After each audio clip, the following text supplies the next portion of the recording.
कि ठाकुर कब तक जियोगे तुम और कब तक जिएंगे हम, जब तक ये दोनों इस गांव में है। शोले बम्बई में कहीं भी लगी है, 75 से मैं देखते आया हूँ, और ब्लैकर लोग वहीं रहते थे। अच्छा, किसी ने घर बनाया, किसी ने टैक्सी, किसी ने ट्रक, इस शोले के ऊपर। कहते कि 5 साल तक करंट बुकिंग खुली नहीं। Current booking 5 hello one, my name is Digvijay. Welcome to Bollywood प्रेमी। दोस्तों, हम आए हैं Regal cinema, one of the, हम कह सकते हैं कि आइकॉनिक सिंगल स्क्रीन है हमारे मुंबई का। 1111 सीटर का थिएटर है और यहाँ पे आप देख सकते हैं कि शोले रिलीज किए इन्होंने। आज स्पेशल स्क्रीनिंग रखा था शोले का ऑन द ओकेजन ऑफ जो डॉक्यूमेंट्री रिलीज हुई है, angry young man, Salim Javed की डॉक्यूमेंट्री है ये। उन्होंने फिल्म भी उन्होंने लिखी है और बच्चन साहब के सबसे बड़े फैन है हमारे critic of the masses. Vijay ji, स्वागत है आपका टू बॉलीवुड प्रेमी। केबीसी पे भी जाके आए और शोले बोला 70 mm के पर्दे पे वही रील में ये यहाँ पे पिक्चर दिखा रहे हैं आज। विजय जी, पहले तो सबसे पहले रीगल के बारे में बात करेंगे। रीगल कैसा लग रहा है आपको? 70 mm पे पिक्चर देखने का कैसा एक्सपीरियंस है? ये बहुत पुराना थिएटर है, इतना पुराना मतलब उस जमाने का है जी।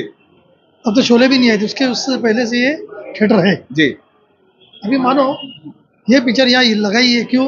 ये रोड टच ये है। यस। आज इतनी लाइन लगी थी तो लोग देख रहे थे, बोले ये कौन सी पिक्चर है, स्त्री को इतनी डिमांड क्यों है? ऐसे लोग बोल रहे भाई ये शोले के तो लोग तंग रह गए।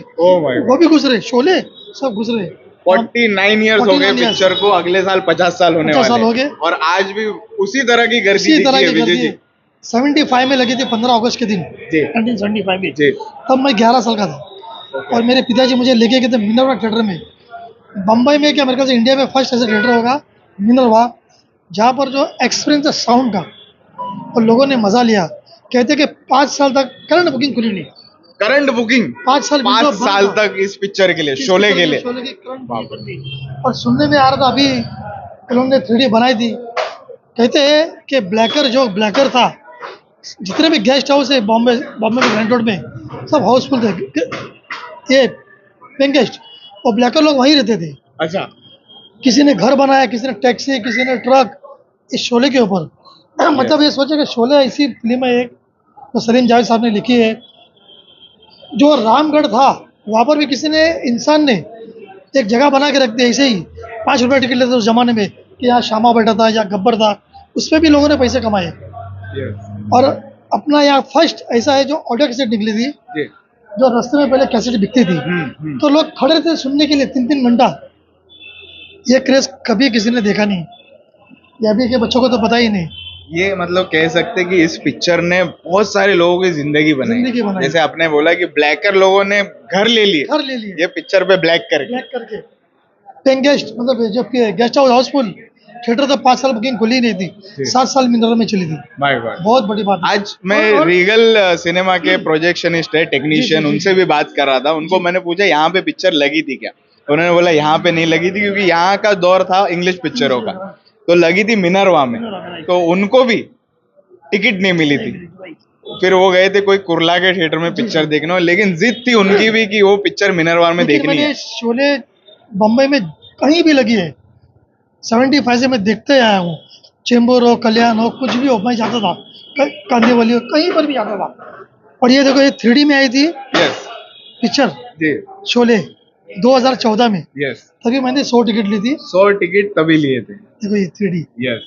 मतलब शोले के जब 3D रिलीज आपको 1975 में, आप 11 साल के थे, तभी आपको आपके पिताजी ने दिखाई थी। जब 3D में रिलीज हुई थी तब मुझे मेरे पिताजी ने दिखाई थी। तो ये क्रेज है, आज भी लोग हंस रहे, डायलॉग मार रहे हैं। एक कहा जाता है कि अमजद खान की जो हंसी अभी तक नहीं मिलती है, जो हंसते हैं ना वो, कितने मिमिक्री आर्टिस्ट आ गए, बच्चन साहब के, धर्मेंद्र की, लेकिन अमजद खान की जो हंसी है ना, अभी तक किसी को मिली नहीं। और आज भी हाउसफुल है। और इसके जितने भी किरदार है लोगों को याद है। अभी जावेद साहब ने कहा ना कि मौसी जी तक याद है, अब इसके बारे में क्या कहे। और बच्चन साहब का जो डांस, सिर्फ एक समझो 15 सेकंड या 20 सेकंड का होगा जो डांस किया था, मैं भी उठ के खड़ा हो गया। आज उठ गए थे विजय जी वो होली वाले डांस पे। वो वीडियो भी अटैच करूंगा मैं। मैं भी आ गया, मतलब चलो आज मैं भी डांस कर लेता हूँ, तो मैंने भी डांस कर लिया।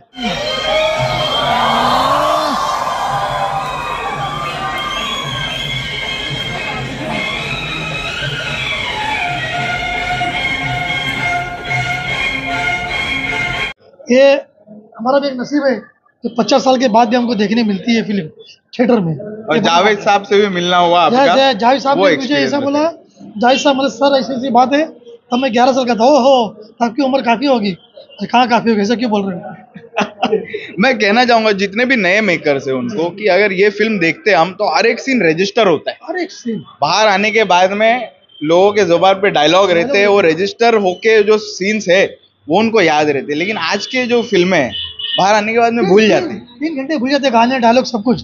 इनके अभी तक लोगों को याद है डायलॉग, उसके गाने, एक एक सीन जो किस तरह से लिए थे, कितने घोड़े गिरे थे, सबको याद है। यस। हर एक किरदार। आप और धन्नो धन्नो सबसे फेवरेट है। हसन अली साहब है, ए के अंगल साहब है, जी। इतना एक से मतलब आप कोई भी डायलॉग बोलो किसी को भी बोल देगा।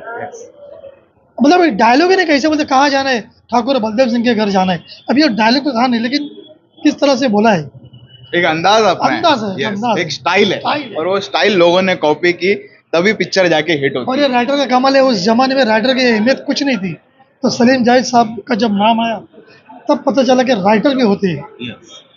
ये ये बात है। पिक्चर की पावरफुल राइटिंग है, पावरफुल टीम टीम है, है। पावरफुल डायरेक्शन है। रमेश सिप्पी साहब आज आए नहीं, हमको थोड़ा दुख हुआ। इसलिए तो कहते हैं ना एंग्री यंग मैन, Yes. बच्चा सबको नाम दिया, लेकिन यही तो एंग्री यंग मैन है, सलीम और जावेद साहब। The real angry young man. क्या बात है विजय जी। बेहतरीन गाना इस फिल्म का आपको कौन सा है? आपने होली के गाने पे तो नाचा ही आपने। गाने सभी अच्छे, कोई नो डाउट। आनंद बख्शे की लिखी हुई है, आर.डी. बर्मन का म्यूजिक है। आप कभी भी सुनो तो मौत बगन बजे तो बच्चन साहब, इतना मजा आता है सुनने में। तो आज भी 50 साल होने को आए, लेकिन हर एक म्यूजिक लोगों को याद है। कहीं बसा में नींद में होगा तो लगता है शोले लगी है। कल ही मैंने देखी स्टार गोल्ड पर। कल ही देखी और आज बड़े पर्दे पे देखना है। कहते हैं ना कि 70 का जादू देखो एक वो यहाँ पे हमको देखने मिला। काशीराम छोटे सा विलन वो भी बोलता है कि ठाकुर कब तक जियोगे तुम और कब तक जिएंगे हम, जब तक ये दोनों इस गांव में है। ये देखो एक छोटा सा आदमी भी कितना अच्छा डायलॉग बोलता है, तो लोगों को याद है। Yes yes. आजकल की जो फिल्में हैं वो अलग एंगल में शूट हो रही है, अलग जो उनका it is not 70 mm screen. और थिएटर्स भी आजकल 70 mm नहीं बन रहे, लेकिन कुछ थिएटर्स है जो हमारे मुंबई के गेटी गैलेक्सी हो गया, मराठा मंदिर हो गया, रीगल हो गया, वहां पे आज भी 70 mm का पर्दा है। और वो 70 mm के पर्दे का नशा एक अलग है। पूरे कॉर्नर टू कॉर्नर पूरी फ्रेम भर जाती है और पूरे बड़े इसमें हमको एक्टर्स देखने मिलते हैं और जो अलग एक जादू छा जाता है उसमें। इसकी खासियत यह है कि अमजद खान साहब का नाम किसी को नहीं पता था, कई साल तक गब्बर सिंह, फिर बाद में चला ये गब्बर सिंह अमजद खान है। यस। और ये कोई चिप पे हमको पिक्चर दिखाई नहीं जा रही है, प्रॉपर रील आए हुए हैं, उसका भी मैं फुटेज दिखाऊंगा। और जब मैंने यहाँ के असलम जी से बात की प्रोजेक्शन, उन्होंने कहा 22 डब्बे की रील है। यस। और जब वो रील चेंज होते थे तब उनके कभी कभी हाथ भी कट जाते थे। यस। उसका कभी आपने विजय जी एक्सपीरियंस देखा है? गेटी गैलेक्सी कई बार देखा रील, बड़ी बड़ी रील आती कैसे बदली करते, वो देखा है हमने। जी। जब 8वीं, अभी मैं जब गया था तभी 8वीं रील चल रही थी। तो उस जमाने तो लोगों को वहाँ बैठना ही पड़ता था, अब रील खत्म दूसरे डालनी है, कभी कभी फिल्म पलटी हो जाए तो वहाँ आदमी को रुकना ही है। यस। आज तो क्या ऑटो हो गया सब, हाँ, चल जाते पिक्चर डाउनलोड हो गई, अभी सीधा फिर उनको इंटरवल में ही जाना है।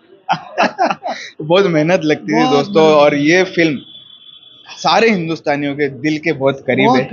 एंड जब भी आपको कभी मौका मिलता है तो जरूर देखना है पिक्चर बड़े पर्दे पे 70 mm पे। हमको मौका मिलना है, मैं खुद को मानता बहुत खुश नसीब हूँ।